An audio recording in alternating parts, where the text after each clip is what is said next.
հիասթափություն, ապաթիա և այլ մեխանիզմներ, որոնցով մեր քաղաքացիներին ստիպում են հրաժարվել մասնակցել ընտրություններին։ Նախընտրական երրորդ շաբաթն է ընթանում և կրքերի բորբոքվածությունը հասել է այն մակարդակի, որ զուգահեռ վիրավորանքը, ատելության խոսքը և ամբողջը լցվել է դաշտ և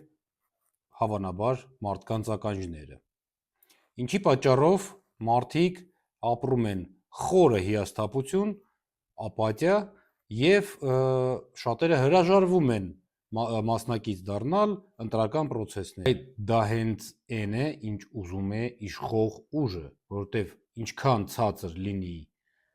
մասնակցությունը ընտրություններին, ինչքան շատ է շանս, որ իրանք կվերաընտրվեն գոնե մինչև 50%։ Մենք և ուրեմն բոլորս մի կողմ ենք դնում մեր զզվացությունը, ապաթիան և վատ տրամադրությունը և հունիսի 7-ին գնում ենք ընտրություններին։ Կրկնեմ, հունիսի 7-ին 6-7 մերժում ենք 16-ին։